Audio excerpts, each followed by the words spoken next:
धर्म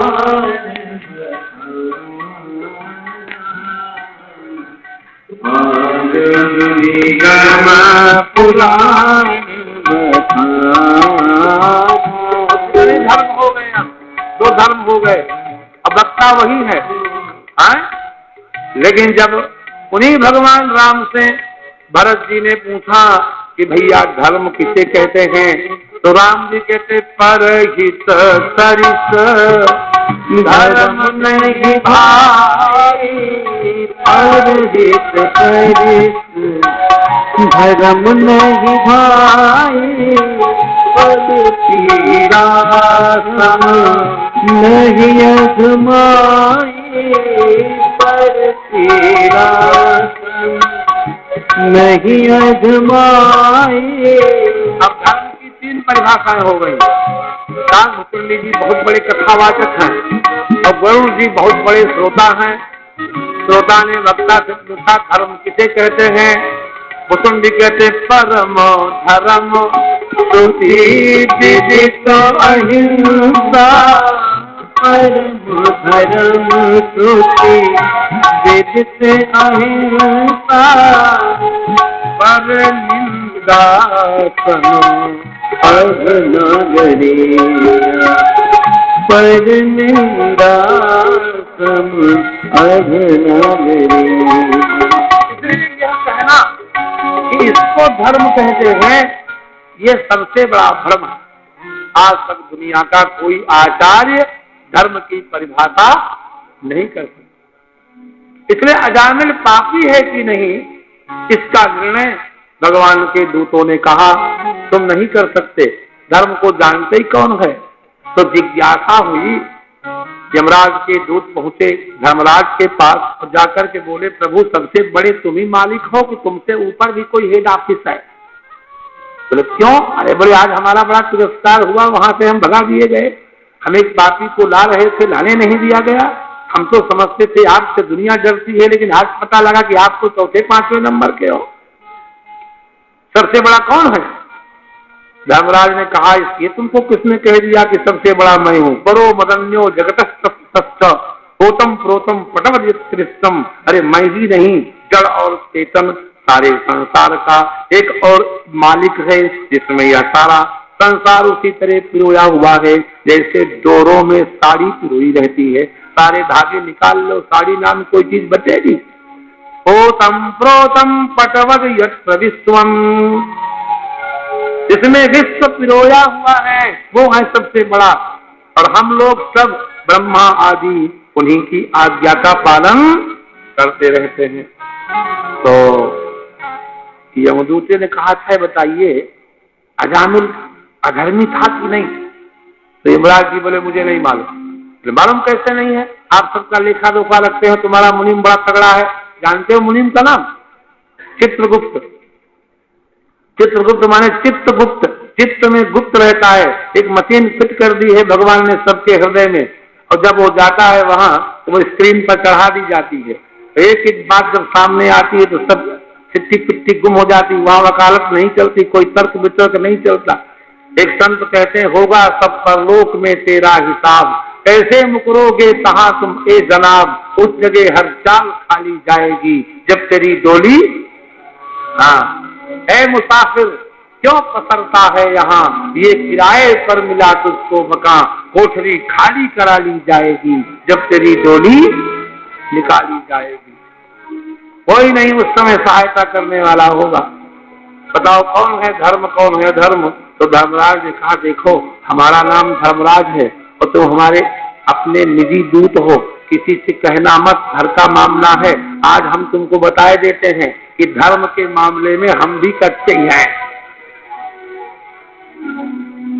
तो यमदूत चकित, धर्मराज को धर्म की परिभाषा नहीं मालूम।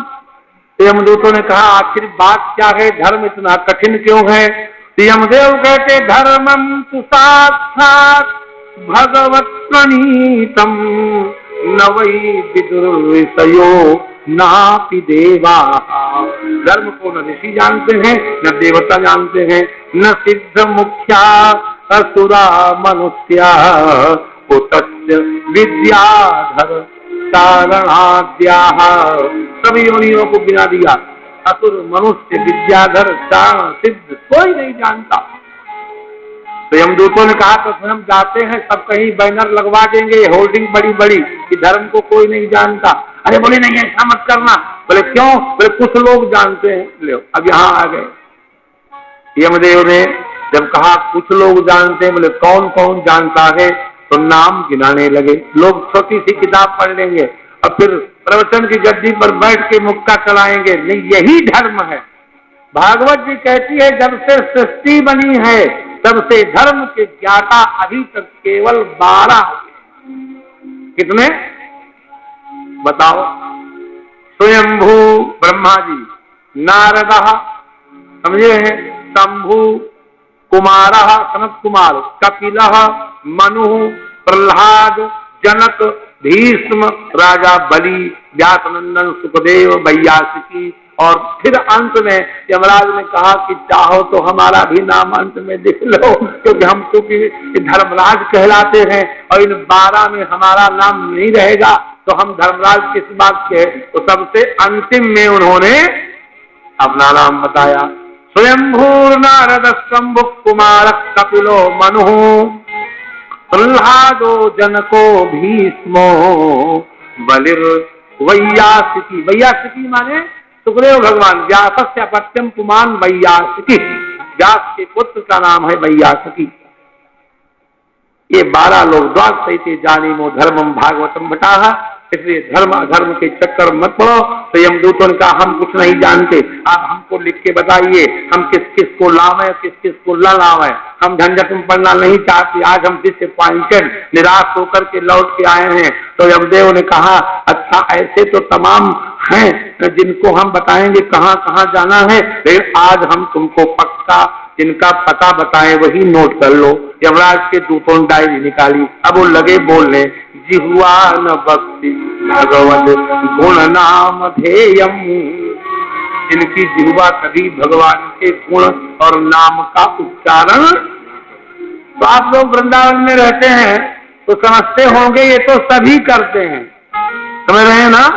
लेकिन ये सत्य नहीं है। इस धरती के ऊपर करोड़ों जीव ऐसे हैं। धरती के ऊपर नहीं, भारतवर्ष में। धरती के ऊपर तो छोड़ो, तो हम लोगों के हिस्से का जो अन्न है वो तो परमात्मा में ऐसे मुट्ठी में लिया और यूं फेंक दिया। तो जहां जहां दाना गिरा है वहीं वहीं जाकर के उठाना पड़ता है। तो नाना प्रकार के लोगों से भेंट होती है। एक जगह हम कथा करने गए इंटीरियर में, तो वहां पर वो कथा सुनने वाले आए। वो पहने थे 3 मीटर कपड़ा और माथे में बांधे थे 25 मीटर कपड़ा। इतने इतने बड़े उनके साफे। और जब बैठने आए क्या नाम जो है कथा में, तो कोई आसन लगा के ऐसे थोड़े बैठा है। तो वृंदावन के संत हैं इस तरह बैठे ऐसे मूल उठा के। हमने सोचा इनको कथा कैसे सुनाए, कहाँ से शुरू करें। अब तो पहुंच ही गए हैं तो 7 दिन किसी तरह निपटाना है। तो हमने कहा भाई श्री राम जय राम कहो, तो वो उसका मुंह देखे, वो उसका मुंह देखे, लेकिन बोले कोई ना। लेकिन मैं भी teacher as well as preacher, मैंने कहा हम बुलवा के ही छोड़ेंगे। तो एक सज्जन थे नीली पगड़ी, गए बाबा नीली पगड़ी वाले, बोलो श्री राम जय राम। झट उठा, अपना गमछा यूं फटकारा, अपने कंधे डाला, चुप चल दिया। हमने सोचा ऐसे अगर हमने इंडिकेशन किया तो सब चल जाएंगे। उसने भगवान नाम नहीं दिया। मैं आपको सत्य घटना बता रहा हूं, समझे?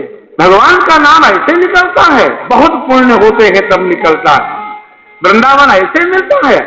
वृंदावन का नाम लोग सुनते हैं, गंगा का नाम लोग सुनते हैं, काशी का नाम लोग सुनते हैं। एक बार ये शरीर विजयवाड़ा से आ रहा था तो तेलुगु लोग एक डिब्बे में भरे थे, हम भाषा नहीं सुन रहे थे। इतने उनसे पूछ पाए कि तुम कहाँ जा रहे हो। रात भर वो लोग इसलिए नाचते रहे उस डिब्बे में कि मैं गंगा का दर्शन करूंगा, मैं काशी जा रहा हूं। ये सौभाग्य वो मनाओ, हाय मैं और गंगा। इसका मतलब है गंगा, यमुना, काशी, अयोध्या, मथुरा, वृंदावन, इसकी तो लोग कल्पना करते हैं, जीवन भर दर्शन नहीं होता। इस शरीर को प्राय सभी तीर्थों में प्रसिद्ध तीर्थों में जाने का और कथा करने का अवसर मिला है। मैं आपसे सत्य कहता हूँ, वृंदावन जैसा तीर्थ संसार में दूसरा कोई नहीं है। ऐसी भगवत गुणगान की रस की सरिता जो वृंदावन में बहती है, आज भी कहीं नहीं है। इसलिए जिह्वान भक्ति भगवद जाला उन लोगों को पकड़ के, जिनकी जिह्वा से एक बार भी भगवान नाम न निकलता हो। ब्रजवासी जिस धरती पर चल जाए, उस धूल को भी उठा करके मस्तक पर आज भी कोई रख लेगा तो यमराज का दूत उसको छू नहीं सकता है। ये नियम है ब्रज की महिमा। जब उद्धव जैसा ज्ञानी भगवान से पूछा गया कि आपके जैसा दूसरा ज्ञानी कौन है, भगवान कहते नो दवोन्यूना यद पुनर्नागतः प्रभु, उद्धव जी हमसे इतना भी कम नहीं है। भगवान कहते तृतीय स्कंद में, उद्धव जी हमसे इतना भी, और वो उद्धव गोपियों की तलवों की धूल ऐसे पोंछ लेते हैं और पोंछ करके अपने मस्तक में लगाते हैं। वंदे नंद प्रशस्ति राम पादरे मधि प्रसाद, मैं नंद के गांव की देवियों के चरण की धूल को पोंछ करके अपने मस्तक में इसलिए लगाना चाहता हूँ कि इनके मुंह से निकला हुआ भगवत चरित्र तीनों लोकों को पवित्र कर देता है। पुनाति भुवन स्वयं जिह्वान भक्ति भगवत गुण नाम ध्येयम स्मरति तत्चरणारविंदम, जिसके चित्त में कभी हरि कथा या हरि गुण न स्मृत हुए, नाम रूप लीला धाम ये चार चीजें हैं, जाओ उन्हीं को लाओ। कृष्णायनो नमत यक्षिर एकदापि नानयध्व मतो कृत विष्णु कृत्याम। उन असत पुरुषों को देखो, संसार के सारे लोग मजदूरी भले ही मार दें, लेकिन परमात्मा कभी अपने सेवक की चाकरी को मारता नहीं है, वो ब्याज सहित लौटा देता। एक संत गाते हैं, मेरे ठाकुर तेरी चाकरी सबसे बढ़िया है सबसे खरी, मेरे मोहन तेरी चाकरी सबसे बढ़िया है सबसे खरी। हो तेरे दरबार की हाजिरी सबसे बढ़िया है सबसे खरी। हो मेरे मोहन तेरी चाकरी सबसे बढ़िया है सबसे खरी।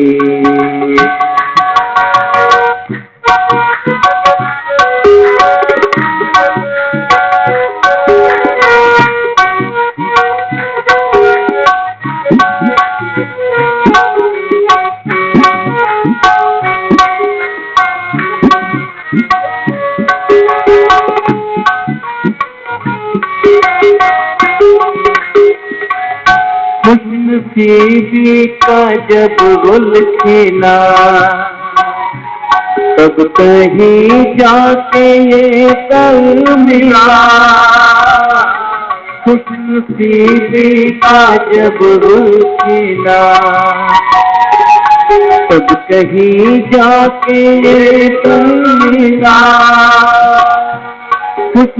बीबी का जब गुल खिला, तब कहीं जाके ये दर मिला। अब तो हो गई है रहमत तेरी, सबसे बढ़िया है सबसे खरी। अब तो हो गई है रहमत तेरी, सबसे बढ़िया है सबसे खरी। तेरे दरबार की हाजिरी सबसे बढ़िया है सबसे खरी।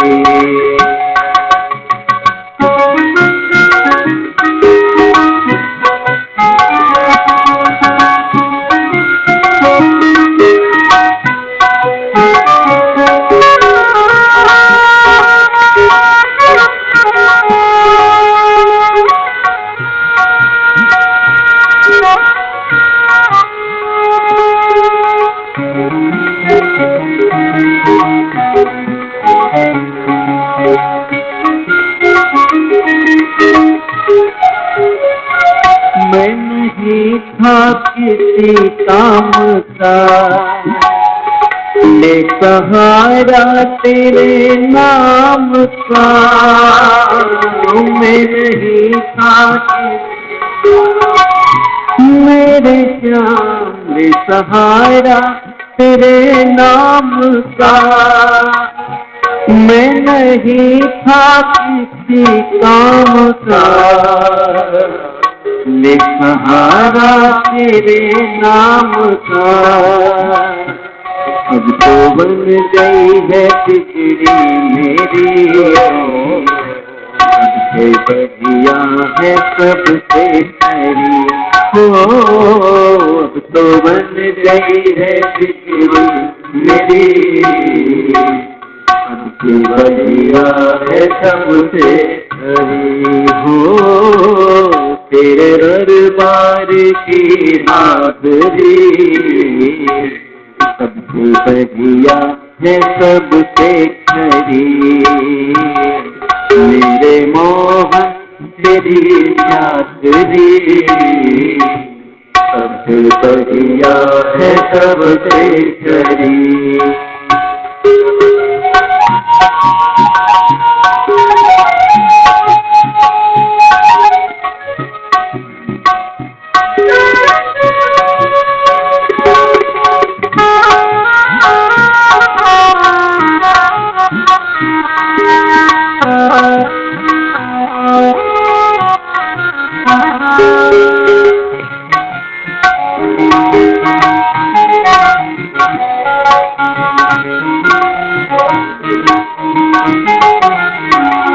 जब से तेरा गुलाम हो गया, तब से मेरा भी नाम हो गया।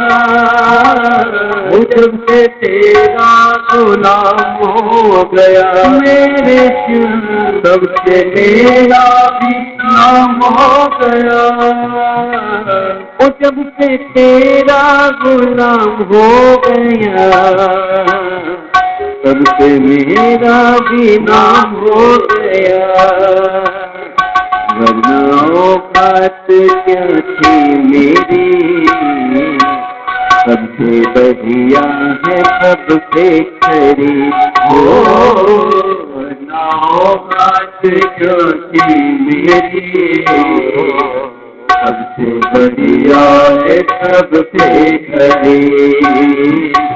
मेरे मोहन तेरी चाकरी, सबसे बढ़िया है सबके खरी। हो मेरे मोहन तेरी चाकरी, सबसे बढ़िया है सबसे खरी। सबसे बढ़िया है सबसे खरी, बढ़िया है सबसे खरी, सबसे बढ़िया है सबसे खरी। अजामिल की भक्ति की बात सुनकर राजा परीक्षित को बहुत धीरज बंधा। तब उन्होंने कहा, आपने प्रभु चतुर्थ स्कंद में जो प्रचेताओं की चर्चा की थी, मैं उसके वंश का वर्णन सुनना चाहता हूँ। वंशानुचरित में क्या है कि बड़े बड़े महापुरुषों के जब नाम लिए जाते हैं तो मंगलमय नाम उच्चारण और श्रवण करने से हृदय के कलमश अनायास ही दूर हो जाते हैं। तब उन्होंने कहा कि देखो, ब्रह्मा जी के पुत्र जो दक्ष थे, शिव का अपमान करने के कारण उनका मुख अजमुख हो गया था। ब्रह्मा जी के पुत्र दक्ष और दक्ष का मुख हो गया बकरे का। तो उन्हें बड़ी ग्लानि होती थी अंदर से कि जो कोई देखता था उस मुख को कहता था देखो इसने शिव का अपमान किया था, उसी का फल ये भोग रहा है। उन्होंने नारायण से याचना की कि इस शरीर से हमारी मुक्ति हो जाए। तब प्रचेताओं के पुत्र के रूप में वही दक्ष दोबारा शरीर छोड़ करके पैदा हुए, इसलिए उनका नाम हो गया प्राचेतस दक्ष। दो दक्ष हैं भागवत जी में, एक प्रजापति ब्रह्मा के पुत्र दक्ष जिनकी पुत्री सती महारानी थी, और दूसरे प्रचेताओं के पुत्र प्राचीन बरही जो हैं, प्राचीन बरही के 10 पुत्र थे, उनको प्रचेता कहते थे। उन प्रचेताओं का विवाह वारसी नाम की देवी से हुआ था, जिसके गर्भ से दक्ष प्रकट हुए थे। दक्ष का विवाह असिकनी नाम की भार्या से हुआ, और भगवत कृपा से तप करके उन्होंने उस भार्या के गर्भ से योग के द्वारा 11,000 पुत्र पैदा किए। 2 बार में, पहले 10,000 और फिर 1,000। उन समस्त पुत्रों को नारद जी ने अपने मंत्र के द्वारा सन्यासी बना दिया। तब दक्ष को बहुत तकलीफ हुई और उन्होंने नारद जी को शाप दे दिया, अहो असाधु साधु नाम साधुलिंगे नस्त्वया असाध्वकारी अर्भकाणाम भिक्षो मार्ग प्रदर्शिता। तूने मेरे पुत्रों को भिखारी बना दिया। सन्यासी का शास्त्रीय नाम है भिक्षु। देखो भिक्षु भिक्षा मांग करके खाता है, और तुमने मेरे पुत्रों को भिक्षु मार्ग दिखा दिया तो असाधु है। एक बार तुमने हमारे 10,000 पुत्र सन्यासी बनाए, मैंने क्षमा कर दिया। पुनः तुमने हमारे साथ दुर्व्यवहार किया तो तंतु कृंतन यन्नस्त्वम अभक्तम अचरह पुनः। अरे मेरे दुख वंश की डोर को काटने वाले, तूने चूंकि दोबारा हमारे साथ यह अमंगल कार्य किया है, तो तस्मात् लोके सुते मूढ़ न भवेत् भ्रमतः पदम। तो लोकों में भ्रमण करता रहेगा, तेरे को कहीं बैठने को स्थान नहीं मिलेगा। नारद जी को शाप दे दिया और फिर विचार किया कि पुत्रों से नहीं काम चलेगा, कन्याओं का आश्रय लेना चाहिए। तब दक्ष जी ने 60 कन्याएं उत्पन्न की। उन 60 कन्याओं में उन्होंने जब विवाह करना शुरू किया, जब युवती हुई तो 13 का विवाह कश्यप से, 27 का चंद्रमा से, 10 का धर्म से। कितनी हो गई? 50। अभूतान गिरह कृतास्वेभ्यो द्वे द्वे। 5 महाभूतों के अधिष्ठाता देवता अंगिरा ऋषि और कृतास्व ऋषि को 2-2 और 4 कन्याएं अपने प्रिय तार्क्ष्य महात्मा को उन्होंने दे दी। किन्हीं कन्याओं से इतनी संतति हुई कि अंत में ये त्रिलोकी भर गई। इनमें जो कश्यप की पत्नियां थीं, अदिति, दिति, दनु, इला, काष्ठा, रोचना, सुरसा आदि, इनमें रोचना के पुत्र थे त्वष्टा, त्वष्टा के पुत्र थे विश्वरूप। प्रिय वही विश्वरूप हैं जिनको देवताओं ने गुरु बृहस्पति का त्याग हो जाने पर अपना गुरु बनाया। देखो बहुत बड़े आदमी को शिष्य नहीं बनाना चाहिए। आजकल ज्यादातर गुरु बहुत बड़ा आदमी ही चेला ढूंढते हैं, राधे राज। लेकिन विश्वरूप ने देवताओं के राजा इंद्र को शिष्य बनाया। और एक दिन गुरुजी ने गलती कर दी। क्या? अरे भाई भंडार घर के मालिक गुरुजी थे, सोमरस रखा था, और गुरुजी के मामा लोग थे दैत्य कुल के। तो मामाओं ने कहा गुरुजी आप जब देवताओं के गुरु हो गए हैं भांजे, तो कम से कम कुछ सोमरस मुझे भी मिले। यज्ञ का वह भाग जो इंद्रादि देवताओं को मिलता है, गुरुदेव ने चुपके से अपने मामाओं को दे दिया। क्योंकि चेला था तगड़ा, इंद्र थे, गुरुजी के इस अपराध को क्षमा नहीं किया और तलवार लेकर के गुरुजी का सिर काट लिया। ले और बनाओ बड़ा गुरु, बड़ा चेला। जब गुरुजी नहीं रहे तो गुरुदेव की ब्रह्म हत्या इंद्र के पास आई। वो अश्वमेध यज्ञ कर चुके थे, बात तेज था उस समय इंद्र के पास। तो उसी तलवार से उन्होंने ब्रह्म हत्या के भी 4 टुकड़े कर दिए। एक टुकड़ा भूमि को, एक जल को, एक वृक्षों को और एक युवती स्त्रियों को दे दो। और उसके बदले एक एक वरदान इन लोगों ने मांग लिया। जल ने कहा कि मेरे माधुर्य के समान दूसरा कोई माधुर्य न टिके। सचमुच रसगुल्ला मीठा होता है कि जल? विचार करो। अगर रसगुल्ला ज्यादा मीठा होता तो रसगुल्ले के ऊपर जल पीने की इच्छा न होती। इसका मतलब तृप्ति रसगुल्ले से नहीं होती है, तृप्ति जल से होती है। जल जैसा माधुर्य कहीं नहीं। जल का स्वाभाविक गुण है मधुर। जब मैं पहली बार वृंदावन आया, जो लोगों ने कहा वहां मीठा पानी है, तो मैं समझा वहां शरबत मिलता होगा, क्योंकि हम तो कभी जानते ही नहीं थे कि मीठा क्या होता और खारा। विशेषण तो लगे नहीं थे। हरिद्वार में रहे थे, जहाँ जन्म लिया, वहां भी बड़ा मधुर जल था। यहाँ बाद में पता लगा कि पीने लायक पानी को मीठा कहते हैं और न पीने लायक पानी को खारा कहते हैं। ये बाद में बहुत दिन बाद ये समझ में आया। जल जैसा माधुर्य कहीं नहीं। वृक्षों की डाल कट जाए तो अपने आप उस पर त्वचा चढ़ जाए। उन्होंने वरदान मांगा। भूमि ने कहा गड्ढा हो जाए तो धीरे धीरे अपने आप भर जाए। और माताओं ने जो वरदान मांगा वो बड़ा गजब का वरदान मांगा। बता दें माताओं को। उन्होंने कहा कि हम अपने पति को हमेशा अच्छी लगती रहे। हाँ, कभी से कितनी भी बुढ़िया कोई हो जाए, लेकिन पति को उतनी ही अच्छी लगती जितनी पहले दिन लगती थी। देर से बोलो राजी। माताओं को वरदान मिला हुआ है। हाँ, लेकिन इस ब्रह्महत्या ने अपना स्वरूप भी प्रकट किया। माताओं में प्रतिमास, भूमि में ऊसर के रूप में, वृक्षों में गोंद के रूप में और पृथ्वी में ऊसर भूमि को, जल में काई और सेवाल के रूप में वो ब्रह्महत्या अपना दर्शन देती है।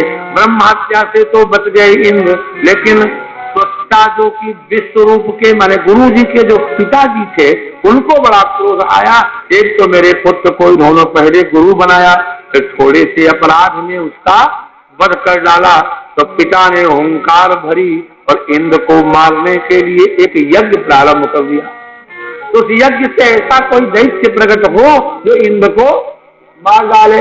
लेकिन गुस्से में हुआ क्या कि मंत्र का उच्चारण गड़बड़ हो गया।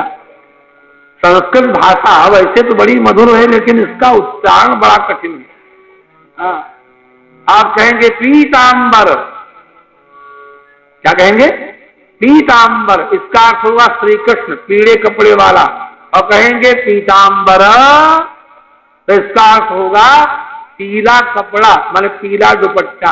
केवल स्वर के भेद से कर्मधारय और बहुब्रीहि का अन्वय होगा। तो उनको कहना था इंद्र शत्रु विबर्धस्व, इंद्र का शत्रु प्रकट हो जा। इंद्र शत्रु कहने के बजाय इंद्र पर क्रोध था, तो ई को उदात्त बोलने लग गए। इंद्र शत्रु विवर्धस्वे, इंद्र शत्रु विवर्धस्वे, जोर से बोलने लगे। उदात्त अर्थ होना था इंद्र को मारने वाला पैदा हो, अर्थ निकला इंद्र जिसको मार डालेंगे वो पैदा हो जाए। गड़बड़ हो गए। दुष्टो मंत्र स्वर तो वर्ण तो वा मिथ्या प्रयुक्तो न समर्थमा। अगर स्वर गड़बड़ हो जाए तो अर्थ सही नहीं बैठ सकता। स्वर का बड़ा भारी। एक संत जो थे, स्वर में, यति में और विराम में अर्थ बदल जाता है। एक संत बोल रहा था, कागद ही के कारण दीनों जन्म गंवाए। इसको 3 लोगों ने सुना। एक कौवा ने सुना, समझे, एक धोबी ने सुना और एक लाला जी ने सुना। तो धोबी ने सुना तो उसने क्या सोचा कि संत हमसे क्या कह रहा है? का गदही के कारण। अरे तो कपड़े धोकर के गरदही कोई ढूंढता रह गया, जन्म गंवा दिया। कौवा जा रहा था दही खाने, उसने क्या सुना? काग दही के कारण दीन हो जन्म गंवाए।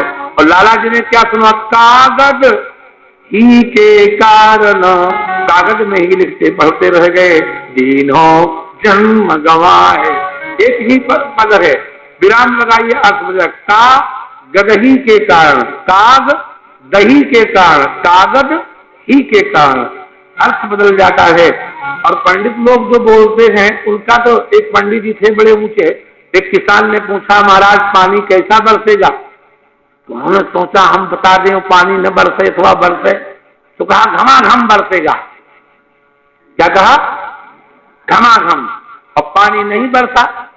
तो पंडित जी आप तो घमाघम कह रहे थे, पानी तो बरसा नहीं। बोले तुम समझ ही नहीं पाए, हम कह रहे थे घमाघम, घाम भी रहेगा और नहीं भी घाम रहेगा, कभी बादल होगा और कभी बादल नहीं होगा, थोड़ा बरसेगा। हम घमाघम कह रहे थे और बहुत जोर बरस गया, तो क्या कहेंगे? पानी घमाघम बरसेगा। मैं तो कहा था पानी घमाघम बरसेगा। अर्थ बदल जाते हैं, अर्थ गया बदल, पैदा हो गया वृत्रासुर। बड़ी प्रसिद्ध कथा है। और इंद्र की सेना को उसने बढ़ करके रौंद डाला। ममर्द पदभ्याम सुर सैन्य मातुरम निमीलिताक्षम। जब वृत्रासुर देवताओं की सेना पर दौड़ा, आंखें बंद कर ली सेना ने, रौंद डाला।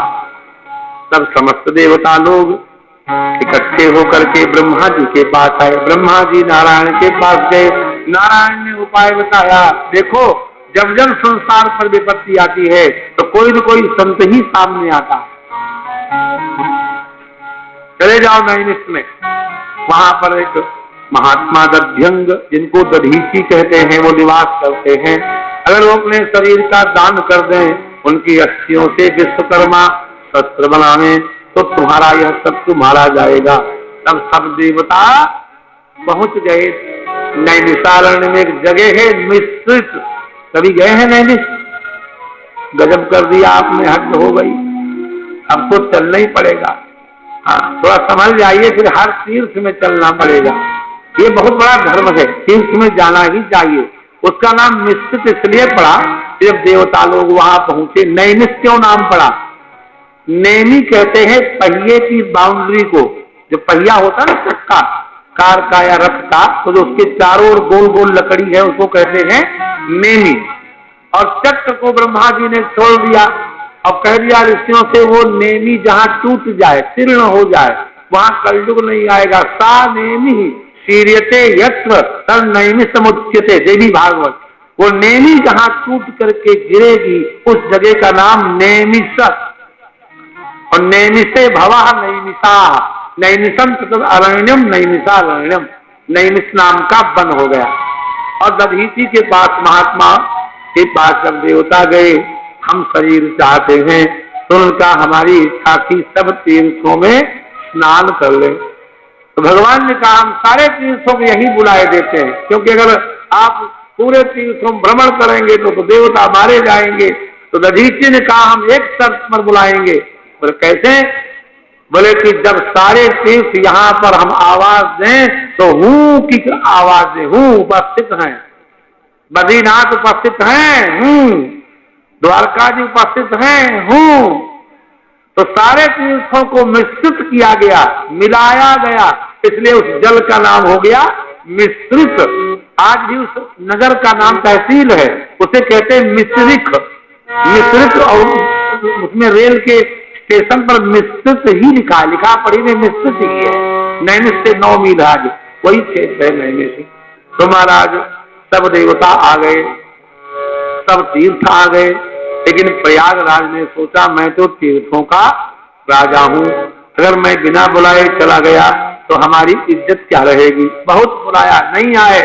तब भगवान ने कहा देखो, अगर सभा का अध्यक्ष ना आवे तो 5 पंचों को चुन लिया जाए, और वो 5 पंच जो निर्णय दे देंगे वही निर्णय सभा अध्यक्ष का निर्णय होगा कि 5 तीर्थों का जल इकट्ठा करो, एक में मिलाओ। इसे उसका नाम पड़ गया पंच प्रयाग। और पंच प्रयाग को मिला दिया जल, और दधीची ने स्नान कर लिया। बैठ गए प्राणायाम, वहां बड़ा सुंदर विवेचन भी है। भागवत जी तो बहुत विस्तृत शास्त्र है, समय का अभाव रहता है, इसलिए बातें पूरी हो नहीं पाती। बातें रही अधूरी, बिछड़ना पड़ा हमें, था ये भी इत्तेफाक मुलाकात की तरह। तुम आए जिंदगी में तो बरसात की तरह, और चल रही तो जैसे खुली रात की तरह। ये मिलना भी बहुत थोड़ा ही हो पाता है। जानते हो, देवताओं से ऋषि ने एक प्रश्न किया, बताए देता हूं। ये बताओ, आप मेरा शरीर क्यों मांगते हैं? आप मेरा शरीर क्यों मांगते हैं? तो कहा कि हम शरीर मांगते हैं अपने प्राणों की रक्षा के लिए। बड़ा विचित्र प्रश्न है। तो कहा कि आप अपने प्राणों की रक्षा के लिए हमारे प्राण क्यों मांगते हैं? इंद्र ने जो कहा वो बड़ी सुंदर बात है। ननु स्वार्थ परो लोकः। संसार के लोग बहुत स्वार्थी होते हैं। न वेद पर संकटम। दूसरे के संकट को संसार के लोग नहीं जानते। यदि वेद न याचेत नेति नाह यदीश्वरः। संसार के लोग स्वार्थी होते हैं, दूसरे के संकट पर विचार नहीं करते। अगर करते होते तो याचना ही क्यों करते? अनुभव की बात है। एक राजा ने सभा बुलाई। उस सभा में उनका साला भी मंत्री था। वो मंत्री बनने लायक तो नहीं था, लेकिन पत्नी के कहने से जबरदस्ती मंत्री बनाया गया था। तो राजा ने कहा कि उसको भेज दो, हम उसका इंटरव्यू लेंगे। अगर वो पास हो जाएगा तो हम उसे मंत्री बना देंगे। सज धज करके आए, शेरवानी कुर्ता पहन। राजा ने पूछा, आ गए? बोले जी। बोले ये बताओ, प्राणियों को सबसे प्रिय वस्तु क्या होती है? सबसे प्यारी चीज क्या होती है? उसने सोचा क्या बताएं, क्योंकि there is no definition of happiness.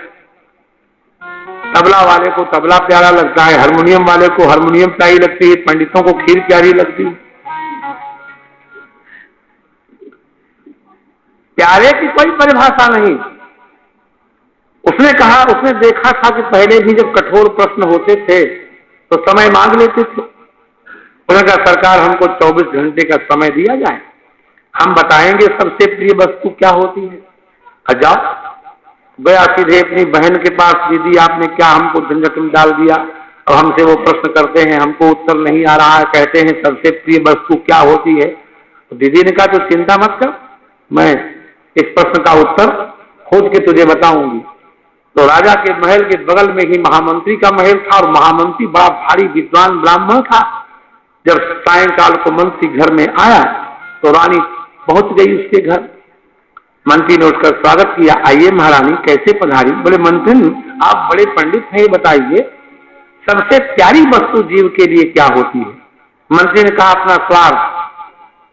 तुरंत प्रसन्न होकर चली आई, अपने भैया को बता दिया। भैया दूसरे दिन पहुंच गया राज्यसभा में। कहा, पता लगा? बोले जी। बोले बताओ? बोले अपना स्वार्थ। बोले वो कैसे? बोले फिर फंस गया।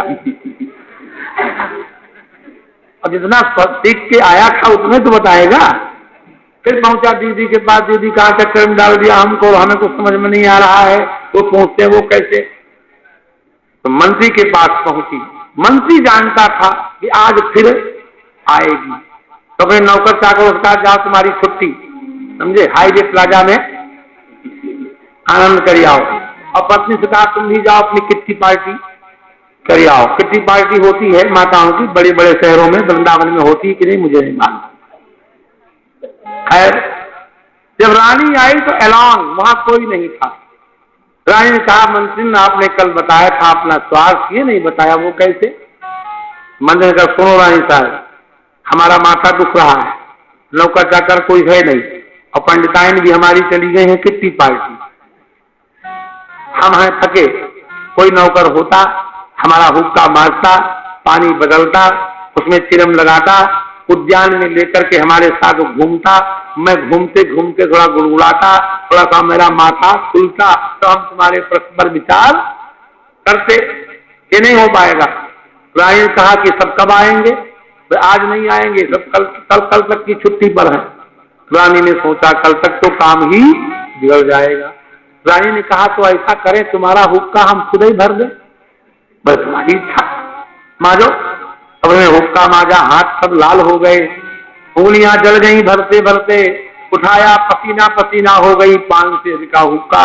और वो मंत्री भी चतुर बगीचे के उस जगह पर ले गया घूमने के लिए जहां राजा के बेडरूम की खिड़की खुलती थी। अब राजा साहब दरबार से आए, सब खिड़की दरवाजा खोल लिए। जब रानी नहीं हुई तो बड़े व्याकुल हुए, खिड़की खोल के देखा तो रानी साहब तो मंत्री का हुक्का उठाए घूम रही है। दौड़ के आया, मंत्री जी ये क्या हो रहा है? आप अनाचार कर रहे हैं, आप महामंत्री हैं। मंत्री ने कहा नहीं सरकार, हम अनाचार नहीं कर रहे। रानी जी ने कल पूछा था सबसे प्रिय क्या होता है, मैंने कहा अपना स्वार्थ। आज ये पूछने आई है वो कैसे? तो मैं कैसे बताऊं? मैं करके बता रहा हूं कि अपना स्वार्थ इतना प्रिय होता है कि आदमी अपने नौकर का हुक्का भरने को भी तैयार हो जाता है। इस स्वार्थ ही के कारण इसने हमारा हुक्का भरा है और किसी कारण नहीं भरा है। स्वार्थ से प्रिय संसार में कोई नहीं है। और जो असली स्वार्थ और परमार्थ है वो तो संत बताते हैं। यह स्वार्थ परमार्थ सारू सकल सुकृत तीय सुगति सिंगारू। क्या बात है! तुलसी ने सारे वेदों को निचोड़ दिया। स्वार्थ साच, ध्यान दिया जाए, कच्चा स्वार्थ क्या? एक कच्चा स्वार्थ होता है और एक सच्चा स्वार्थ। स्वार्थ साच जीव कहाँ एहा, स्वार्थ जीव कहाँ एहा, करिए राम पद पंकज नेहा, करिए राम पद पंकज नेहा। स्वार्थ साथ जीव कर स्वार्थ साथ जीव कर। जीव का सच्चा स्वार्थ तो ये है कि भगवान के चरणों में प्रेम करे। स्वार्थ तो ये है। फिर परमार्थ क्या है? बोले लक्ष्मण जी कहते हैं सखा परम परमार्थ सखा परम परमार्थ हो, मन क्रम वचन राम पद में हो, मन क्रम वचन राम पद में हो। मन से, वचन से, कर्म से भगवान के चरणों में प्रेम हो, यही परमार्थ है। और परमात्मा के चरणों में प्रेम करना यही सच्चा स्वार्थ है। यह स्वार्थ परमार्थ सारू और सकल सुकृत तीय सुगति सिंगारू। क्या बात है! अगर कोई व्यक्ति सत्कर्म करे तो उसको सदगति मिलती है, लेकिन जब तक परमात्मा के प्रेम का सिंदूर उस सदगति रूपी देवी की मांग में न भरा जाए तो वो मुक्ति भी विधवा जैसी दिखाई पड़ती है। तुलसी कह रहे हैं सकल सुकृति तीय, समस्त सत्कर्म रूपी जो स्त्री वही है सदगति, और उसका श्रृंगार कौन है? भगवत प्रेम। सकल सुकृत तीय सुगति सिंगारू, यह स्वार्थ परमार्थ सारू। इसलिए स्वार्थ तो सबसे बड़ा वही है। लौकिक स्वार्थ की बात छोड़ दीजिए। इंद्र ने कहा हम भी स्वार्थी हैं मुनिवर, इसीलिए आपसे शरीर मांग रहे हैं। अंत में दधीचि की अस्थियों से वज्र बना युद्ध करने आए। शुद्ध छठे स्कंद में जो भक्ति का स्वरूप है वह है वृत्त चतुष्टयी। श्री वृंदावन दास जी महाराज कथा के रसिक हैं, हमारे सेठ जी के प्रेम से इतने दूर से चलते आ जाते हैं। संतों की कृपा इस संसार पर है, संतों से संसार चलता रहता है और समस्त तेज का अधिष्ठान भी वही है। तो श्रीमद् छठे स्कंद में भक्त के स्वरूप को बताने के लिए 4 श्लोक बड़े प्रसिद्ध हैं और उनको भागवत के आचार्य वृत्त चतुष्टयी कहते हैं। वृत्तासुर के द्वारा कही गई 4 श्लोकों की पंक्तियां।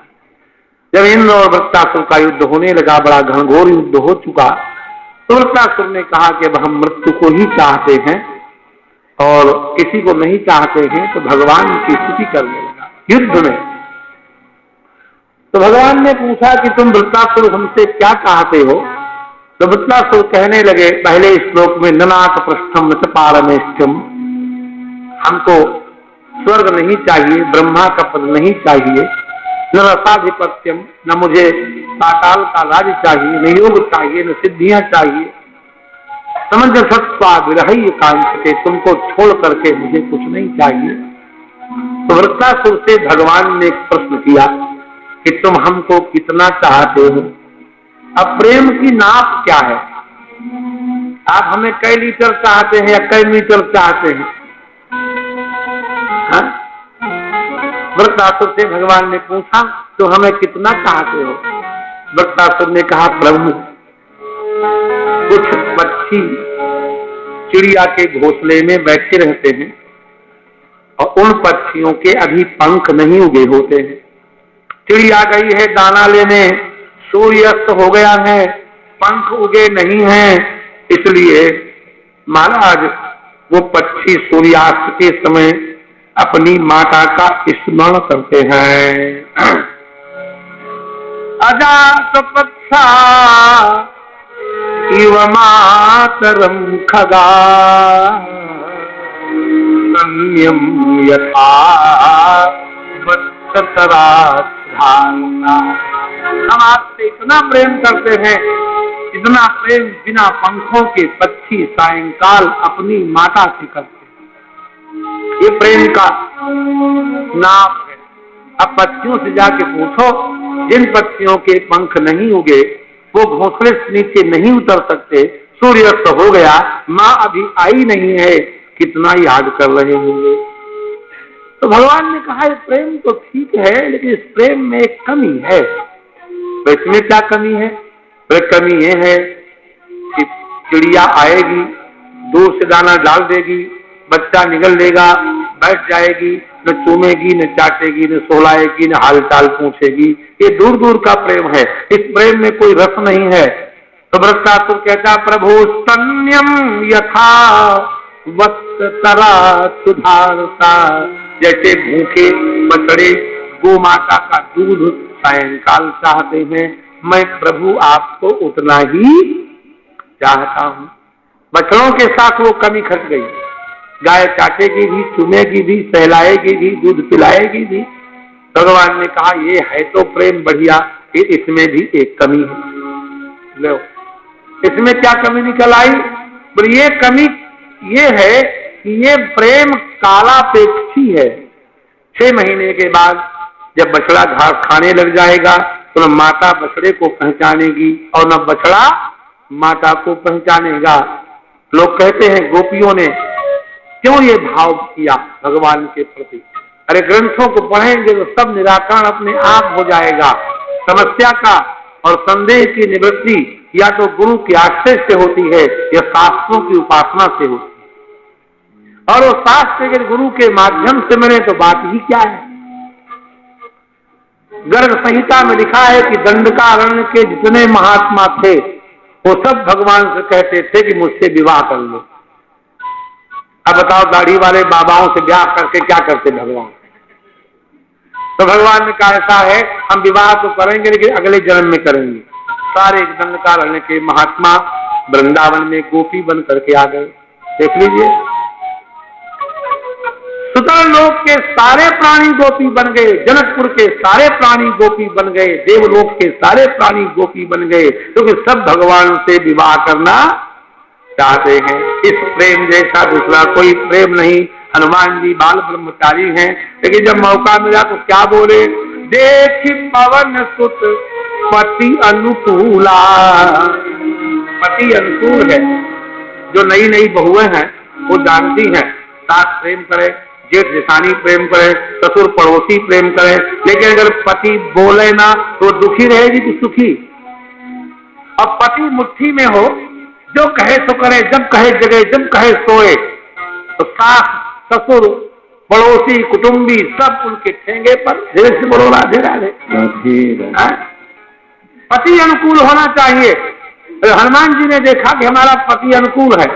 देखी पवन सुत पति अनुकूला, हृदय हलस बीती सब सूला। श्री हनुमान जी ने भी राम जी के प्रति पति भाव बनाया। तो तीक्षण महात्मा ने भगवान से कहा, प्रभु वरदान दे दो। और क्या चाहिए? हम आपसे विवाह करना चाहते हैं। भगवान ने कहा, दुल्हा बनोगे कि दुल्हन? महात्मा जी बोले दुल्हन। भगवान ने कहा, अगले जन्म में बनना, क्योंकि अभी तुम्हारी दाढ़ी बहुत बड़ी है, राधे राधे, नहीं बन सकते। तो तीक्षण कहते हैं, असल अभिमान जाई जनि भोरे, मैं सेवक रघुपति पति मोरे। इसलिए गोपियों ने भगवान से पति प्रेम किया। हाँ, बहुत से प्रेम संसार में हो सकते हैं, लेकिन ये प्रेम क्यों है? गाय और बछड़े की तरह महाराज कालापेक्षी नहीं है, ये आजीवन रहता है, कालापेक्षी नहीं है। कैसे रहता है? आजीवन। तो वृत्तासुर कहता है, प्रियम प्रियेव विसुतम विषण्णा, मनो रविंद्राक्ष दिदृक्षते। हे कमल नयन, हम आपको उसी तरह चाहते हैं जैसे परदेश में गए हुए पति को कोई पतिव्रता स्त्री चाहती है। ये तो वृत्तासुर ने भी क्या नाता बनाया प्रभु से? पति पत्नी का। जिस दिन यह नाता पक्का हो जाएगा, सारे जितने भी हमारे झंझट हैं उसी क्षण दूर हो जाए। पुराने जमाने में स्त्रियां पति को सौंप करके अपने को निश्चिंत हो जाया करती थीं। आज तो बड़ी समस्या है, एक के कमाने से पेट भरता नहीं, वो भी दिन भर दौड़ती हैं, वो भी दिन भर दौड़ते हैं। हमको ऐसे तमाम परिवार मिले जो पति पत्नी हफ्ते में केवल 2 दिन एक दूसरे को देख पाते हैं, सैटरडे संडे। क्यों? जब तक वो ऑफिस से आते हैं तब तक वो सो जाती है, और जब तक वो जगते हैं तब तक वो चली जाती है। ये काहे का जीवन है? बड़ा विचित्र जीवन चल रहा है महाराज। क्यों चल रहा है? क्योंकि पति पत्नी भाव हो गया खत्म। समझे? अब ये नहीं रहा कि जो आप कमाएंगे उसमें 2 रोटी से हमारा गुजारा हो जाएगा।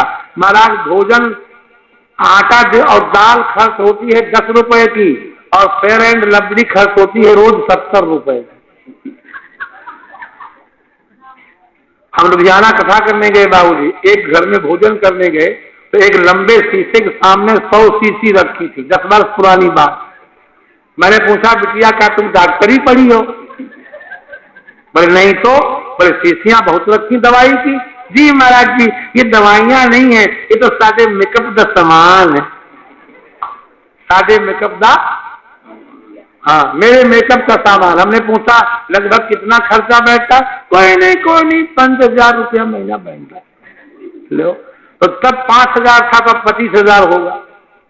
विचार करिए, आज भोजन पर सबसे कम खर्चा होता है, सारा खर्चा होता है बाह्य आडंबरों के ऊपर।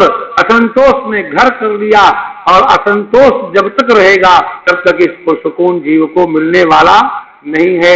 इसलिए प्रियम प्रियेव विउषितम विषण्णा, मनोरविंद्राक्ष दिदृक्षते। वृत्तासुर ने भगवान की स्तुति की, और उसके बाद युद्ध हुआ। सज्जनों, वृत्तासुर परम पद को प्राप्त हो गए। वृत्तासुर के पूर्व जन्म की कथा और मरुदगणों की उत्पत्ति कथा सुना करके 6वां स्कंद परिपूर्ण किया। 2 बार भगवान नाम लेंगे।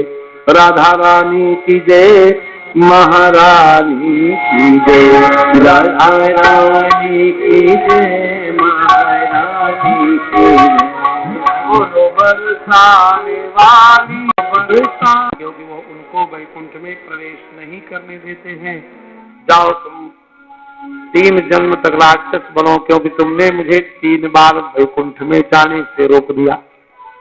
तो प्रथम अवतार में हिरण्यकश्यप हिरण्याक्ष, दूसरे में रावण और कुंभकर्ण, और तीसरे में दंतवक्र और शिशुपाल के रूप में प्रकट हुए।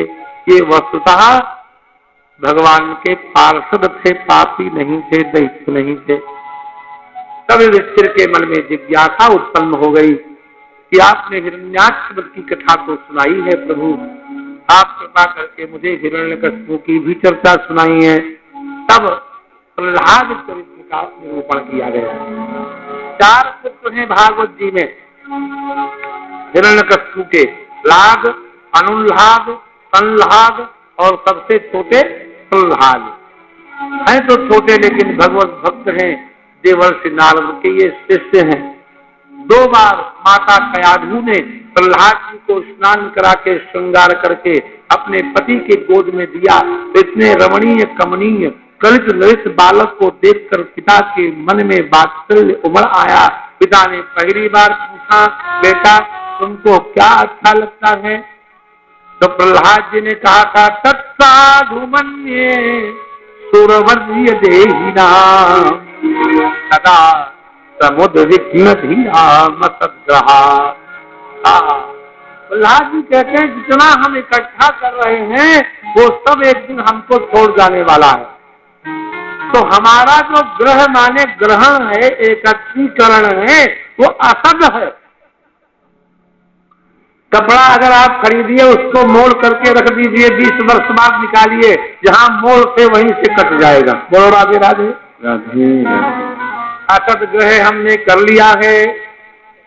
बहुत उद्विग्न बुद्धि लोगों की रहती है, व्याकुल रहती है, इसलिए हित्वात्मपातम गृहमंधकूपम वनम गतो यद हरिमाश्रये। आत्मपात जिससे होता है, हित्वात्मपातम गृहमंधकूपम। अंधे कुएं का वर्णन तो उस दिन किया ही गया था। एक घर अंधा कुआ है, इससे आत्मपात होता है। पिताजी इसको छोड़ करके वनम गतः, वन में जाकर हरिम आश्रय, भगवान का आश्रय दे, हमको ये अच्छा लगता है। तो भगवान ने और हिरण्यकश्यप कहा कि बालक है, किसी सत्सु ने इसकी बुद्धि बिगाड़ दी है। तो गुरु जी को बुलाया। उस समय गुरु जी थे नहीं, गुरु के बेटे थे। तो भागवत जी में ऐसे गुरुओं की बड़ी हंसी उड़ाई गई है जो वृत्ति लेकर के और धनी के घर में जाकर के दीन होकर के पढ़ाते हैं। तो भागवत में लिखा है, सब दीनो राज सेवक प्रहलादम ग्राहयामास, सब दीनो, दीन कहा। पहले होते थे आचार्य, फिर होते थे उपाध्याय, फिर होते थे गुरु, फिर होते थे शिक्षक, अब होते हैं टीचर। था लगाओ तो फटीचर। अब वो बात नहीं रही। सदीनो राज सेवक दीन है। प्रहलाद को सिखाने लगा उल्टी सीधी, लेकिन वो सीखे नहीं। बड़ा दुखी हुआ, रानी के पास लाया। महारानी बेटा को समझाओ। रानी ने फिर उसको स्नान आदि कराया, श्रृंगार किया, ले जाके पिता की गोद में बिठा दिया। अब की बार पिताजी ने पूछा, बेटा इतने दिन गुरुकुल में रहे हो, क्या तुमने पढ़ा? तो प्रहलाद जी ने 9 प्रकार की भक्ति के नाम बता दिए। श्रवणम, कीर्तनम, विष्णु स्मरणम, पाद सेवनम, अर्चनम, वंदनम, सख्यम। हाँ, ये सब हमारी भक्तियां हैं। अर्चन, मंदनम सब हमने कर लिया। आत्मनिवेदन भी मैंने कर दिया। अब तो गुस्सा आ गया। बुलाओ गुरु जी को। किसको बुलाया गया? गुरु जी ने कहा, तुम जैसे शत्रु घर में छिप करके रहते हैं, लेकिन तेसा मुझे त्यघम काले रोग पातकिनामिव जैसे कोई व्यक्ति एकांत में जब पाप करता है, वो समझता है मैंने किसी को नहीं बताया, लेकिन जब वो रोग के रूप में प्रकट होता है तो सारी दुनिया जान जाती है कि इसने पाप किया था। समय आने पर पाप रोग के रूप में जैसे परिणत होता है, ऐसे ही धोखेबाज सेवक का पाप कभी न कभी स्वामी के सामने खुल जाता है। तलवार लाओ, जैसे तलवार मंगाई तो ब्राह्मण को तलवार देख करके घबराई जाता है, बोलो राधे राधे। अब गुरु जी लगे कांपने, न मत प्रणीतम न पर प्रणीतम सुतो बदत्ये सतवेन्द्र सत्रो। इंद्र के शत्रु, मैंने नहीं इसको सिखाया। तो तुमने नहीं सिखाया, तुम कथा बांटने चले जाते होगे, तो कोई दूसरे लोग सिखा जाते हो। न पर प्रणीतम, दूसरे ने भी नहीं सिखाया। बोले फिर ये भजन करता है जो, कि किसने सिखाया? तो गुरु कहता है जल को ठंडा होना किसने सिखाया? गर्म होना तो सिखाया जाता है हीटर में, गीजर में डाल के, लेकिन ठंडा खुद हो जाता है। जैसे जल का स्वभाव है शीतलता, ऐसे ही तुम्हारे पुत्र का स्वभाव है भजन करना। नई सर्वगीयम मतिरस्तिराजन नियतमन्युम कददास्ममान। हमारे ऊपर क्रोध मत करो, मन्युम नियत और नह कदमास्म अदाह, हमको दोष मत दो, मैंने नहीं सिखाया। तो गुरुएवं प्रतिप्रोक्तो भूयाहा सुरस्तुतम प्रत्येक गुरुमुखी यम से कुतो भद्रा सती मति। जब गुरु जी ने कहा मैंने नहीं सिखाया, तो फिर पुत्र से बोला क्यों रे, जब गुरुदेव ने नहीं सिखाया तो तुझे अमंगलमयी बुद्धि कुतो भद्रा सती मति, असती मति अभद्रा कुता, ये अमंगलमयी बुद्धि तुझे कहां से मिली?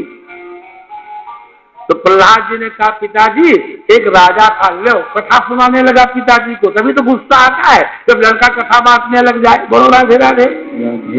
हिरण पूछना अच्छा बेटा, उस राजा के एक बड़ी सुंदर कन्या थी। हिरण कृष्ण फिर इतनी सुंदर थी, इतनी सुंदर थी कि उसके लायक जब वर न मिला तो उन्होंने मंत्री बुला के कहा जाओ कम से कम 100 गुण वाला वर ढूंढो। मंत्री बड़ा चतुर था, ढूंढते ढूंढते 99 गुणों वाला मिल गया, लेकिन 99 गुणों पर ऐसी सुई फंसी कि बहुत कोशिश की, लेकिन 99 नहीं 98 वाला मिला, 2 नहीं मिले। राजन तैसे 100 तैसे 98 कर दो। राजा ने कहा अच्छा बुला लाओ। राजकुमार आया, बड़ा सुंदर देखने में। बेटा तुम्हारे अंदर 98 गुण हैं? बोले जी। ओह 2 नहीं है? 2 नहीं है। तो ठीक है हम 98 तो तुमसे फिर कभी पूछेंगे, ये बताओ 2 गुण रहे कौन कौन से गए? राजकुमार कहता है एक तो हम कुछ जानते नहीं और दूसरे किसी की मानते नहीं।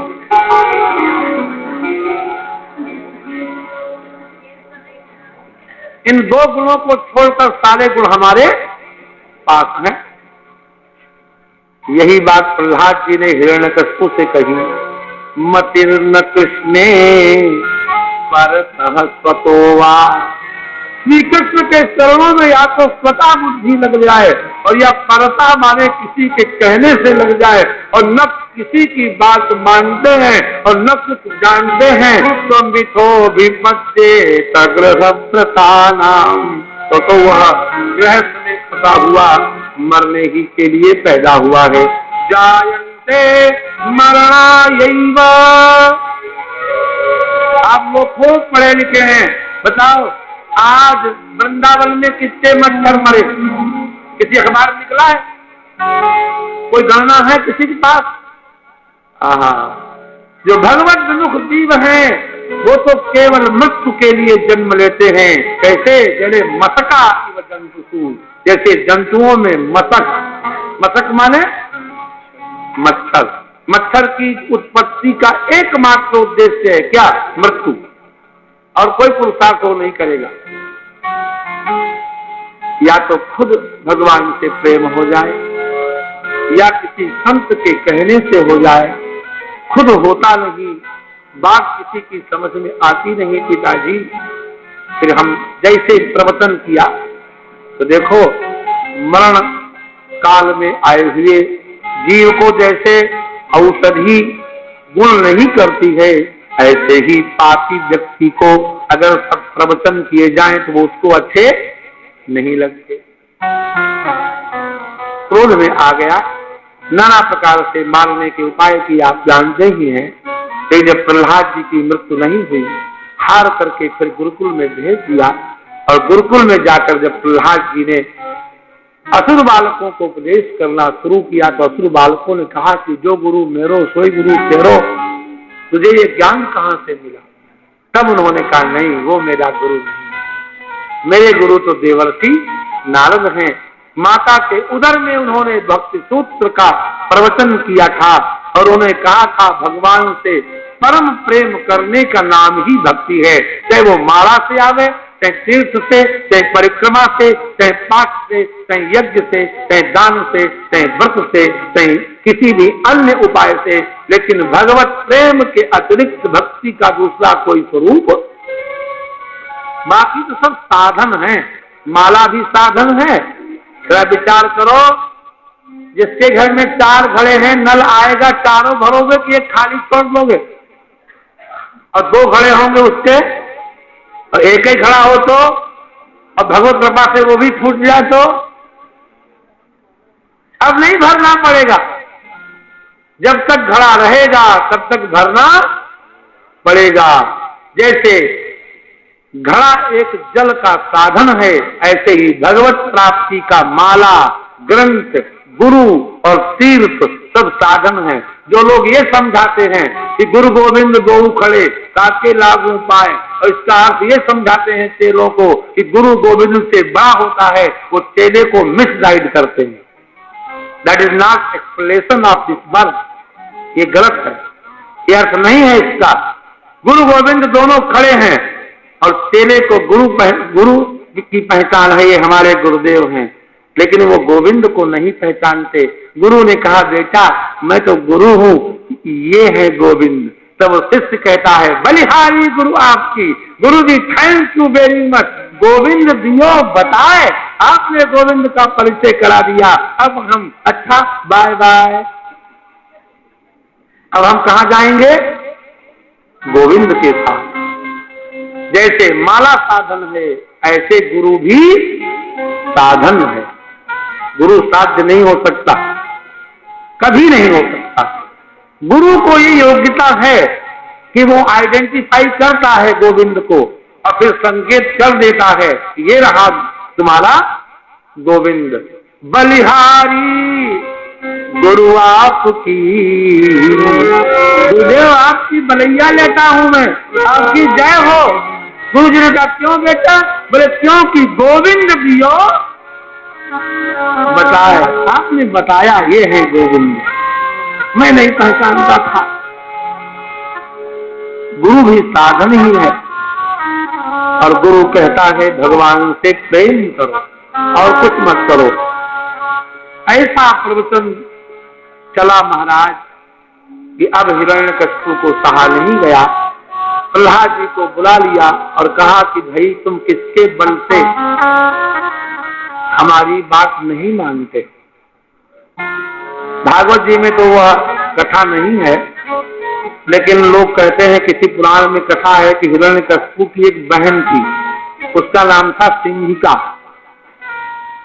उसके पास ब्रह्मा जी की दी हुई एक चादर थी, अगर उसको ओढ़ करके बैठ जाए तो अग्नि उसे जलाती नहीं थी। उसने कहा मैं भतीजी को लेके बैठ जाती, और आग जलने लगी। भतीजा बड़ा सुंदर था, बुआ की आंखों में आंखें डाला और थोड़ी चद्दर खींचना शुरू किया तो बुआ कहती हाँ लाला ओढ़ ले ओढ़ ले ओढ़ ले ओढ़ ले। भतीजा ओढ़ लिया और बुआ जी खुल गई। धीरे से बोलो राधे राधे। प्रहलाद जी कहते राम मेरा साथी है, श्याम मेरा साथी है, राम मेरा साथी है, श्याम मेरा साथी है, राम मेरा साथी है, श्याम मेरा साथी है, राम मेरा साथी है, राम मेरा साथी है। बुलाने वाले की तकदीर बदल जाती है, बुलाने वाले की तकदीर बदल जाती है। बुलाने वाले की तकदीर बदल जाती है, बुलाने वाले की तकदीर बदल जाती है। राम मेरा साथी है, राम मेरा साथी है, राम मेरा साथी है, राम मेरा साथी है।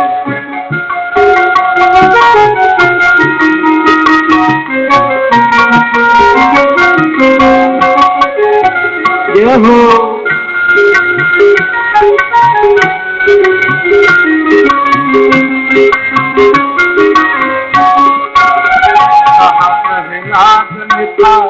चाहे पर्वत से गिरा, कहाँ प्रहलाद ने था, चाहे पर्वत से गिरा।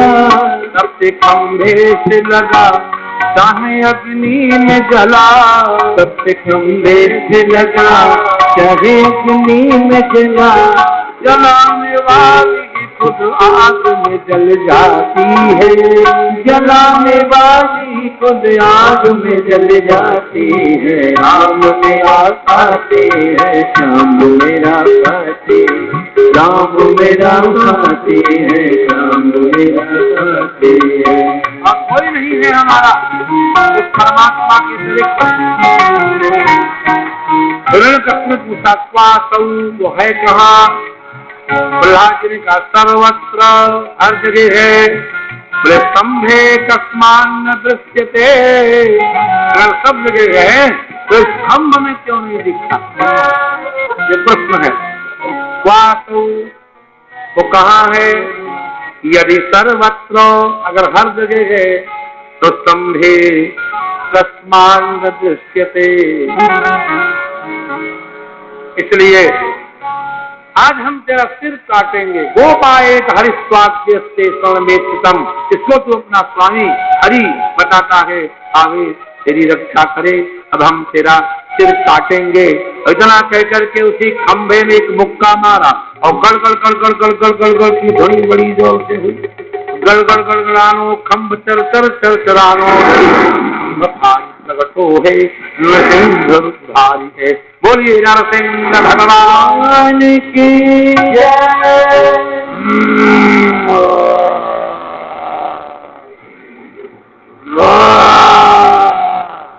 नरसिंह भगवान प्रकट हो गए और सबके सब देवता डर करके भागे और हिरण्यकश्यप बड़ा वीर है, उसने उठाया गदा और नरसिंह भगवान से युद्ध करने को तैयार हो गया।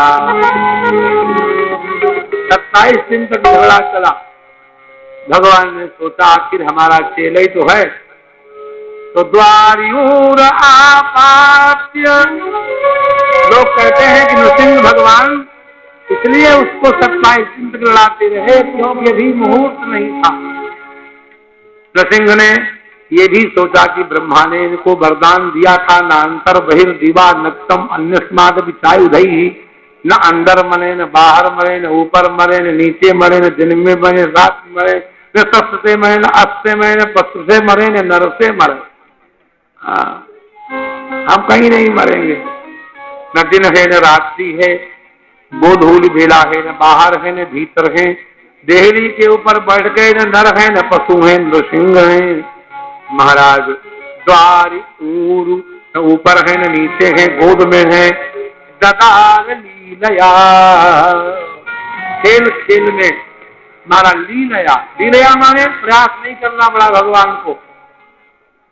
नखैर यथाहिम गरुडो महाविषम, जैसे विषैले सर्प को गरुड़ जी पंजे और चोट से चोट चीर देते हैं। भगवान नृसिंह के नाखून टेढ़े थे, आज भी जब नाखून बहुत लंबे हो जाते हैं तो आगे जाके टेढ़े हो जाते हैं, इसलिए आजकल की देवियां सीधे रखने के लिए छोटी सी रेती रखती हैं, उससे उनको राधे राधे करती रहती हैं, टेढ़े हो जाएंगे। नाखून का स्वभाव है, कुछ तो गए नाखून लेकिन थे टेढ़े, जब ऊपर को हाथ निकाले तो आंखें साथ में ही फंसी हुई चली आई। यथांतरमाली, भगवान है वनमाली, आज हो गए आंतरमाली। महाराज गले में उनको डाल लिया भगवान ने, भयानक अट्टहास करने लगे। इंद्र आदि देवता घबराए। शिव ने आकर कहा, प्रभु कोप कालो युगांतस्ते हतो ये मसोल पतः, आपके गुस्से का समय नहीं है, ये तो क्षुद्र असुर आपने मारा। भगवान ने कहा, मैंने अभी तक नहीं असुर ये क्षुद्र था, हम मार दिए तो क्षुद्र हो गया। पार्वती जी ने हाथ पकड़ा शिव जी का, तुम इधर आओ, तुम काहे को आगे जाते हो, इधर आ जाओ। शिव जी को तो पार्वती जी ले गई। ब्रह्मा जी ने सोचा कि लक्ष्मी महारानी कहा करती हैं कि मैं उनको उंगली पर नचाती हूँ। किनको? हाँ, सब कहती हैं, सभी माताएं दुनिया की। नार दिवस नर सकल गोसाई, नाचत नट मरकट की। लक्ष्मी जी के पास ब्रह्मा जी गए। साक्षात श्री प्रेषिता देवई, देवताओं जाके श्री से लक्ष्मी से प्रार्थना की, माता आज भगवान के क्रोध को आपके अतिरिक्त कोई। लक्ष्मी श्रृंगार करके आई, उल्टा पल्ला डाल के तो आते ही बोली, क्या रूप बनाए बैठे हो? भगवान का लक्ष्मी जी का एक सैंडिल उधर, एक सैंडिल, बड़ी जोर भागी। भगवान ने कहा, सुनो तो माता। ब्रह्मा जी ने कहा, कहाँ जाती हो? अरे बोले, ये हमारे वो नहीं है। वो माने हमारे पति ये। देवताओं ने कहा, नहीं माता, आपके ही हैं। बोले, कैसे हैं? अगर मेरे होते तो अदृष्टा सुत पूर्वत्वात्, अगर ये मेरे पति होते तो कभी तो मैंने इनका यह रूप देखा होता। ये सूट कहाँ सिलाया इन्होंने, आज तक मैंने नहीं देखा, और देखा ही नहीं। अस्तुत पूर्वत्वा, मैंने सुना भी नहीं कि ऐसा रूप इनका होता है। ये हमारे पतिदेव नहीं हो सकते। भगवान का क्रोध बढ़ता जा रहा है। ब्रह्मा जी ने सोचा सृष्टि का प्रलय न हो जाए। अब जब व्यक्ति असमर्थ हो जाता है तो इधर उधर देखता है, अब क्या करूं? तो एक कोने में 8 वर्ष का बालक हाथ जोड़े खड़ा था। ब्रह्मा जी ने सोचा, अब यही बचा है। तो प्रह्लादम प्रेषयामास ब्रह्मावस्थित मंत्रिके प्रसमयो के तो पित्रे कुपितम प्रधुम। बेटा, तुम्हारे पिता के ऊपर क्रुद्ध हैं, प्रसमया उपेहि, इनको शांत करने के तुम इनके पास जाओ। उपेहि, उप जाओ, पास में जाओ। प्रह्लाद जी ने तुरंत दंडवत किया। तो स्वपाद मूले, जब प्रसंग चल जाता है तो लगातार चलाओ, तो एक प्रसंग 3 घंटा हो जाए ही तो बात। स्वपाद मूले पतितं तमर्धकं विलोक्य देव कृपया परिप्लुतः। राधे राधे बोलो, जब धीरे से बोलो, राधे राधे। अभी तक भगवान क्रोध की अग्नि में जल रहे थे कि नहीं? अब बोले कृपया परिप्लुतः, अब करुणा के कुंड में डूब गए। कब डूब गए? जब बालक चरणों पर स्वपाद मूले पतितम समर्भकम, समर्भकम, उस बालक को चरणों पर गिरा हुआ देखा तो कृपया परिप्लुतः उत्थाप्य तच्छ्रीष्य दधात कराम्बुजम, उठाया और सिर के ऊपर हाथ फिराने लगा। अगर आप विचार करो कैसा सौभाग्य है प्रह्लाद जी का। शंकर जी ये जिंदगी भर सोचते रहे कि मेरे ऊपर भगवान का हाथ घूम जाता, नहीं हुआ, ये अवसर नहीं मिला कभी। जब अपना 11वां अवतार हुआ रुद्र हनुमान जी के रूप में और लंका जला के आए और प्रभु के चरणों पर हनुमान जी पड़े, तो हनुमान जी के सिर को प्रभु सहलाने लगे तो शंकर जी ने सोचा चलो मुझे नहीं मिला, मेरे अंश को ही मिला, स्पर्श का सुख मिला, तो कथा बंद करके उस आनंद का अनुभव कर ले। प्रभु कर पंकज कपि के सीसा, सुमिर सो दशा मगन गौरी। भगवान का हाथ किसी के मस्तक पर आवे और मगन न हो। आपके शीर्ष में अगधात कराम्बुजम, कालाहि विच्छित्तभियाम कृता भय। काल रूपी सर्प के भय से डरे हुए लोगों को अभय प्रदान करने वाला भगवान का हाथ प्रहलाद के मस्तक पर घूमने लगा।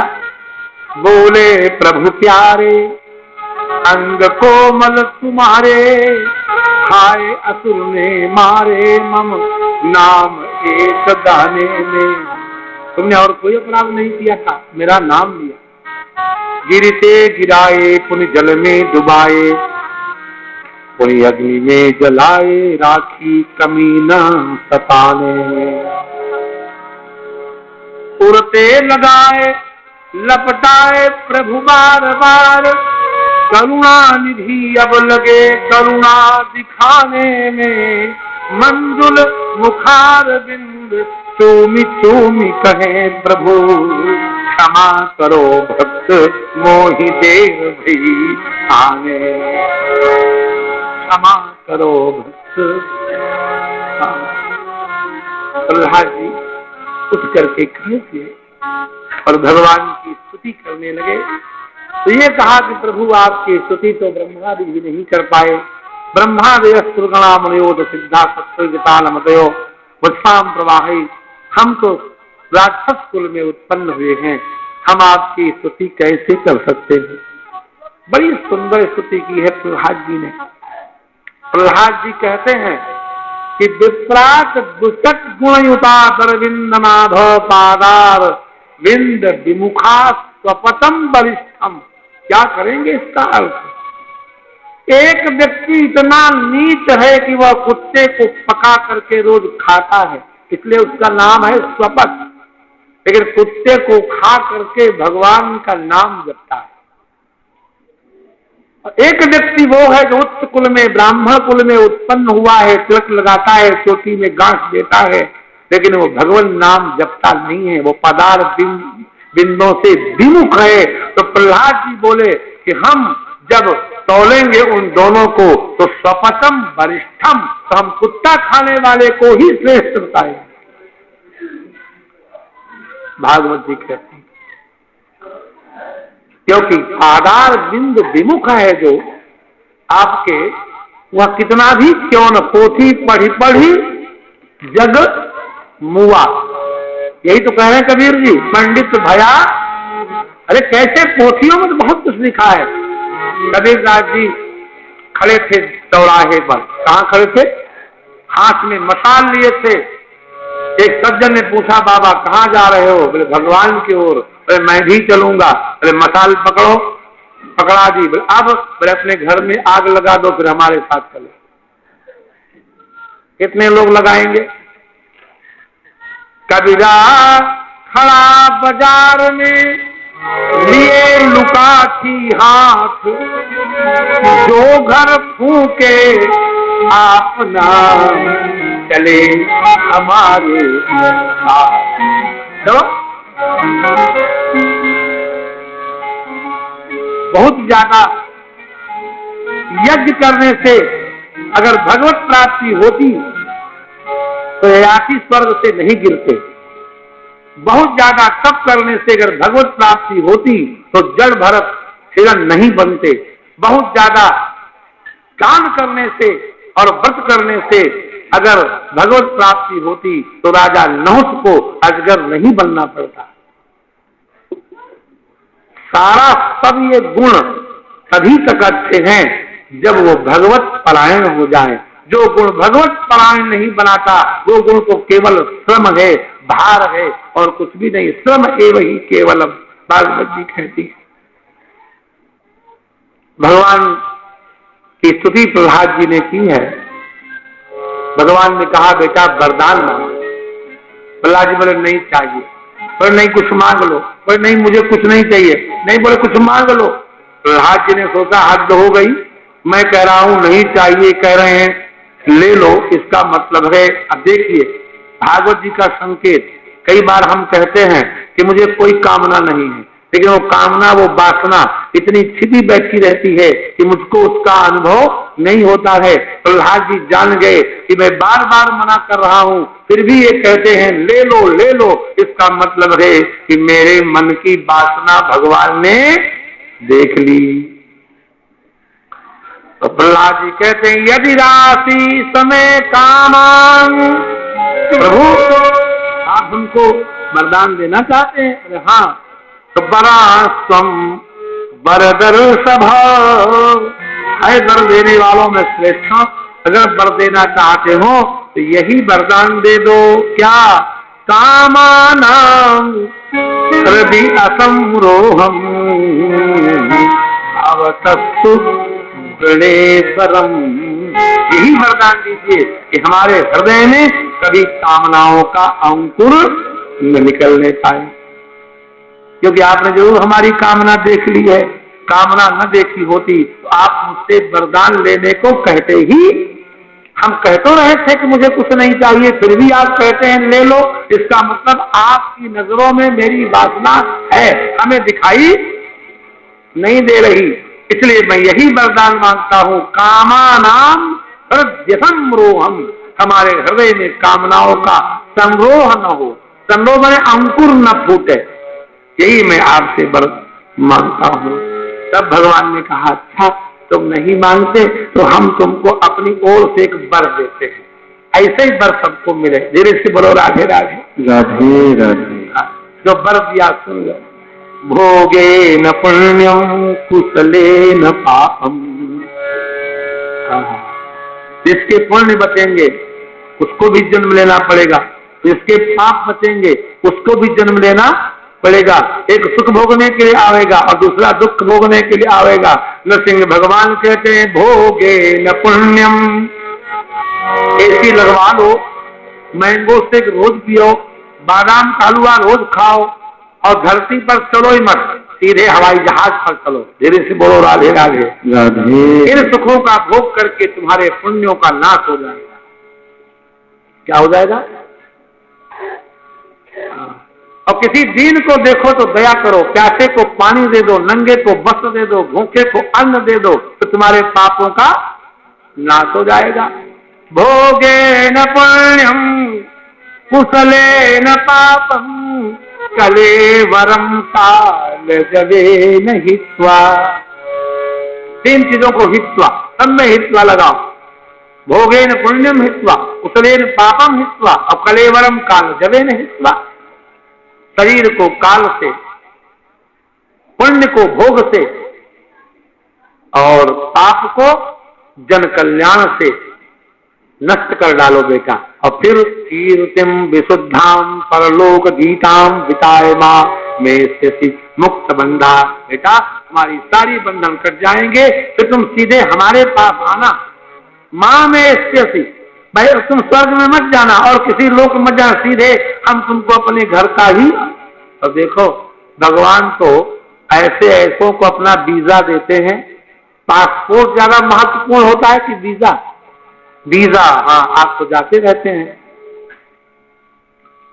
वीजा चाहिए।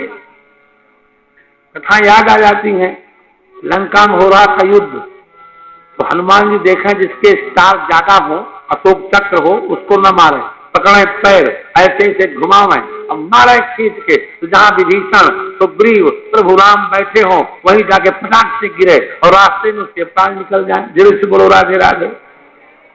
महा महा मुखिया जे पावही, ते पद गही प्रभु पास चला वही। अगर गिरे जाए तो भगवान पूछे विभीषण से, ये कौन है? ये दुर्मुख है। ये कौन है? ये सुररिप है।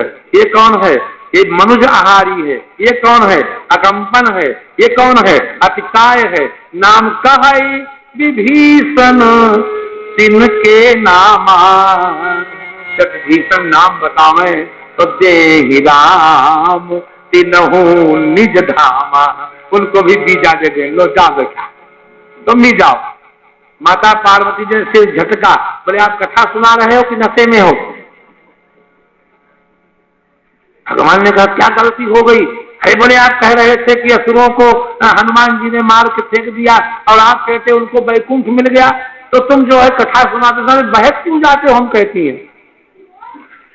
तो जब ऐसी बात करती है माता पार्वती तो भगवान को नाम लेना पड़ता, उमा कथा करने दोगी कि नहीं? कई जगह रामायण में उमा आया है, उमा राम मृदुचित करुणा कर। तो हमारे राम को जानती नहीं हो? जब उन्होंने देखा कि असुर हमारे सामने गिरे तो उन्होंने सोचा कि बैर भाव मोहि सुमिरहि निशिचर। निशाचर हमारा भजन करते हैं, ईश्वर मानकर नहीं, शत्रु मानकर। राम जी चिंतन में रहते हैं कब हमको मारेंगे। तो देहि परम गति अर्थ धीरे दानी, देहि परम गति अर्थ धीरे दानी। कृपालु को कहु भवानी, कृपालु को कहु बखानी। भगवान शिव ने कहा कि तुम उमा बन के कथा मत सुनो। पहले उमा था, बोले फिर कैसे सुने? बोले भवानी बन के सुनो, हमारी पत्नी बन के सुनो। पहला नाम उमा, अंतिम नाम भवानी। उमा से शुरू किया, भवानी पर हो। तो भगवान के गुणों को और उनकी करुणा को कोई नहीं जानता। प्रहलाद जी ने कहा प्रभु आप बहुत वरदान देने को कह रहे थे, हमने मांगा नहीं, आपने अपनी ओर से दिया, जब आप दे ही रहे हो एक हम मांग लेते हैं फिर। बोले मांग लो। बोले मेरे पिताजी आपसे बहुत द्वेष करते थे, इसलिए द्वेष करते थे कि आपको अपने भाई का हत्यारा मानते थे। तस्मात् पिता में पूयेत दुरंता दुस्तराट घात। मेरे पिता उस दुरंत पाप से मुक्त हो जाएं। भगवान ने कहा जाओ बेटा, तो सब भी पिता पुता पितरी कहते न, वो नहीं, हमको नहीं कहना पड़ेगा। त्रिसप्तरी, ऊपर की 3 पीढ़ी और नीचे की 7 पीढ़ी। 3 क्यों कहा? इसलिए कहा कि ऊपर थी ही 3। हिरण्यकश्यप के पिता कश्यप और कश्यप के पिता मरीचि, उसके बाद तो ब्रह्मा जी हैं। तो प्रहलाद जी के ऊपर 3 पुरुष हैं, हिरण्यकश्यप, कश्यप और मरीचि। तो त्रि माने ऊपर के 3 और सप्तभी माने नीचे के 7। तुम्हारे सब कुल के लोग पवित्र हो गए। प्रहलाद जी ने कहा प्रभु वो कैसे? यह साधो शीघ्र जातो भगवान वही कुल पावन, क्योंकि तुम उसके कुल में प्रकट हो गए और तुम्हारा नाम मैं आज रखता हूँ। तुम्हारा नाम है कुल पावन। कुल पावन नाम रख दिया। नृसिंह भगवान को अंतर्धान हो गए। उसके बाद देवर्षि नारद से श्री युधिष्ठिर जी ने धर्मों के बारे में प्रश्न किया। चारों आश्रम और चारों वर्णों के धर्मों को पूछा। युधिष्ठिर जी ने बताया, नारद जी ने बताया और फिर यहाँ याद दिला दी कि हे धर्मराज, मैं सचमुच दासी का ही पुत्र था, भगवत कृपा से नारद बन गया। सप्तम स्कंद के अंतिम अध्याय में नारद जी ने फिर अपने दासी वाली कथा सुनाई। उसके बाद सुखदेव भगवान बड़े संक्षेप में चल रहे हैं, अष्टम स्कंद में प्रवेश कर गए। अष्टम स्कंद वस्तुतः सज्जनों काल का विभाग है। काल विभाग उसे कहते हैं जैसे एक दिन में 24 घंटे होते हैं, एक सप्ताह में 7 दिन होते हैं, एक महीने में 30